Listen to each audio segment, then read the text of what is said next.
ಖರ್ಗೆನ ಇನ್ನು 2 ವರ್ಷ ಮುಖ್ಯಮಂತ್ರಿ ಮಾಡಬಹುದಾ? ನಾನೇ ಅಂತಾರೆ ಹೊತ್ತು ಆ DK ಶಿವಕುಮಾರ್ ಇರ್ತಕ್ಕಂಥ ಸಾಮಾನ್ಯ ಜ್ಞಾನ ಈ ಮುಖ್ಯಮಂತ್ರಿ ಬರಲಿಲ್ಲ.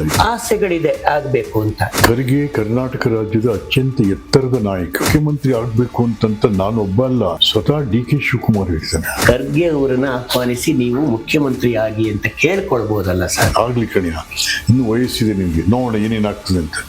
ಕೊಟ್ಬಿಡೋಣ ಎಲ್ಲ ಸೇರಿ. ದೇಶದಲ್ಲಿ ದಲಿತರು ಮುಖ್ಯಮಂತ್ರಿ ಆಗಬೇಕು ಅನ್ನೋಂತ ಕೂಗು ಬಹಳ ಕಾಲದಿಂದ ಇದೆ. ನಮ್ಮಲ್ಲಿ ಇದುವರೆಗೂ ದಲಿತರು ಮುಖ್ಯಮಂತ್ರಿ ಆಗಿರೋದು. ನಿಜವಾಗ್ಲೂ ಹೇಳ್ಬೇಕು ಅಂದ್ರೆ ಖರ್ಗೆಗೆ ಕೊಟ್ಟಂತ ಸ್ಥಾನ ಏನಿದೆ, ಕಾಂಗ್ರೆಸ್ನವರು ಬಹಳ ದೊಡ್ಡ ಸ್ಥಾನ ಕೊಟ್ರು. ಅದು ಯಾವ ಕಾರಣಕ್ಕೆ ಕೊಟ್ಟರು ಅನ್ನೋದು ಇಂಪಾರ್ಟೆಂಟ್ ಅಲ್ಲ, ಆದ್ರೂ ಜಗಜೀವನ್ ರಾಮ್ ಯಾವತ್ತೂ ಚೀಫ್ ಮಿನಿಸ್ಟರ್ ಪ್ರೈಮ್ ಮಿನಿಸ್ಟರ್ ಆಗಬಹುದಾಗಿದ್ದಂತ ವ್ಯಕ್ತಿ ಆಗ್ಲಿಲ್ಲ ನಮ್ಮಲ್ಲಿ. ಈಗ್ಲೂ ಕೂಡ ಪ್ರೈಮ್ ಮಿನಿಸ್ಟರ್ ಆಗೋ ಸ್ಥಿತಿ ನಮ್ಮ ದಲಿತರಿಗಿನ್ನೂ ಬಂದಿಲ್ಲ. ಇಂಥ ಹೊತ್ತಲ್ಲಿ ಖರ್ಗೆ ಅವರ ಅವಧಿ ರಾಜ್ಯಸಭಾದಲ್ಲಿ ಮುಗಿತಾ ಇದೆ. ಆದ್ರೂ ಇತ್ತು ಅಂತಾನೆ ಇಟ್ಕೊಳ್ಳಿ, ಕಾಲ ಅವಧಿ ಇತ್ತು ಅಂತಾನೆ ಇಟ್ಕೊಳ್ಳೋಣ. ಆದ್ರೆ ಈಗ ಕಾಂಗ್ರೆಸ್ಸಿಗೆ ಕರ್ನಾಟಕದಲ್ಲಿ ದಲಿತ ಮುಖ್ಯಮಂತ್ರಿಯನ್ನು ಮಾಡುವ ಅವಕಾಶ ಇದೆ. 2.5 ವರ್ಷದ ಅಗ್ರಿಮೆಂಟಿನ ಲೆಕ್ಕವನ್ನೇ ಒಪ್ಪುಕೊಳ್ಳೋದಾದ್ರೆ ಇದೆ. ಈಗ ಅದಕ್ಕೆ ಕಂಟೆಂಡರ್ಸ್ ತುಂಬಾ ಜನ ಇದ್ದಾರೆ, ನಾನು ಇಲ್ಲ ಅಂತ ಹೇಳಲ್ಲ. ಪರಮೇಶ್ವರ್ ಬಹಳ ಕಾಲದಿಂದ ನಾನು CM ಅಂತ ಹೇಳ್ಕೊಂಡು ನನಗಾಗ್ಬೇಕು ಅಂತ ಹೇಳಿ ಪ್ರಯತ್ನ ಮಾಡ್ಕೊಂಡು ಬಂದಿದ್ದಾರೆ. ಪಕ್ಷನ್ನು ಗೆಲ್ಸಿದ್ರು ಅವರು. 2013 ಡೆಪ್ಟಿ ಚೀಫ್ ಮಿನಿಸ್ಟರ್ ಆಗಿದ್ರು.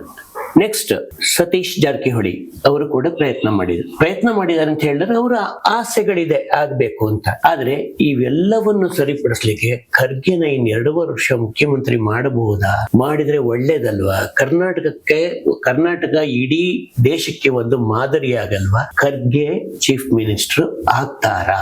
ನೀವ್ ಹೇಳೋದ್ರಲ್ಲಿ ಯಾವ್ದು ತಪ್ಪಿಲ್ಲ. ಖರ್ಗೆ ಕರ್ನಾಟಕ ರಾಜ್ಯದ ಅತ್ಯಂತ ಎತ್ತರದ ನಾಯಕ. ಹಲವಾರು ಇಲಾಖೆಗಳನ್ನ ನಡೆಸಿ ಆ ಇಲಾಖೆಗಳಿಗೆ ಒಂದು ರೀತಿ ಶಕ್ತಿ ತುಂಬಿದಂತ ಹಲವಾರು ಕಾರ್ಯಕ್ರಮಗಳನ್ನ ಕೊಟ್ಟಂತವ್ರು ಖರ್ಗೆಯವರು. ನಾವು ಮೊದಲಿಂದಾನು ಕೂಡ ಖರ್ಗೆಯವ್ರನ್ನ ಪ್ರೀತಿ ಮಾಡುವಂತವ್ರು. ಖರ್ಗೆ ನಾವು ಎಂದೂ ಕೂಡ ಖರ್ಗೆಯವ್ರನ್ನ ನೀವು ದಲಿತ ನಾಯಕ ಅಂತ ನಾವು ಅನ್ಬಾರ್ದು.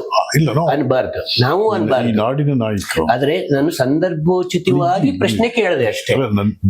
ಅವ್ರು ಈ ನಾಡಿನ ನಾಯಕ. ಹೌದು, ಖಂಡಿತ. ಅವರು ಮುಖ್ಯಮಂತ್ರಿ ಆಗ್ಬೇಕು ಅಂತಂತ ನಾನು ಒಬ್ಬ ಅಲ್ಲ, ಸ್ವತಃ DK ಶಿವಕುಮಾರ್ ಹೇಳ್ತಾನೆ.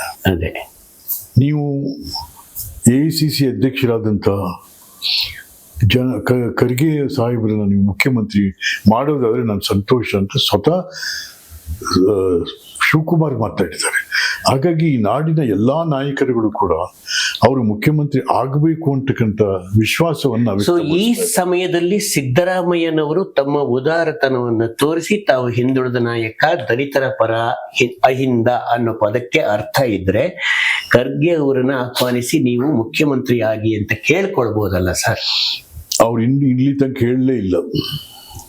ನಾನೇ ಅಂತಾರೆ ಹೊರತು ಆ DK ಶಿವಕುಮಾರ್ ಇರ್ತಕ್ಕಂಥ ಸಾಮಾನ್ಯ ಜ್ಞಾನ ಈ ಮುಖ್ಯಮಂತ್ರಿ ಬರಲಿಲ್ಲ. ಇದಕ್ಕೆ ಚೆನ್ನಾಗಿ ಹೇಳಿದ್ರು DK ಶಿವಕುಮಾರ್.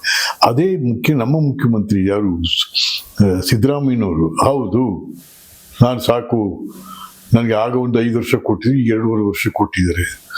ನಾನು ಕೂಡ ನಮ್ಮ DCM ನಮ್ಮ ಶಿವಕುಮಾರ್ ಅವರು ವಿನಂತಿ ಮಾಡ್ತೇನೆ, ಆಗ್ಲಿ ಕಣಿಯ, ಇನ್ನು ವಯಸ್ಸಿದೆ ನಿಮ್ಗೆ, ನೋಡೋಣ ಏನೇನಾಗ್ತದೆ ಅಂತ. ಕೊಟ್ಬಿಡೋಣ ಎಲ್ಲ ಸೇರಿ ಅಂತ ಅಂದಿದ್ರೆ ಜನ ಎಷ್ಟು ಸಂತೋಷ ಪಡ್ತಾ ಇದ್ರು. ನಿನ್ ಬಗ್ಗೆ ಇಲ್ಲ. ಇದು ಸಿದ್ದರಾಮಯ್ಯನಂತ ಸಂಕುಚಿತ ಭಾವದ ಸರಿ. ಅದೇ ಖರ್ಗೆ ಅವರು ಕರ್ನಾಟಕ ರಾಜ್ಯದ ಮುಖ್ಯಮಂತ್ರಿ ಆದ್ರೆ ಅದು ಕರ್ನಾಟಕದ ಭಾಗ್ಯ ಅಂತ ನಾನು ಅಂದ್ಕೋತೀನಿ. ನೀವೇನ್ ಅಂದ್ಕೋತೀರಿ ಸರ್? ಖಂಡಿತ. Thank you sir.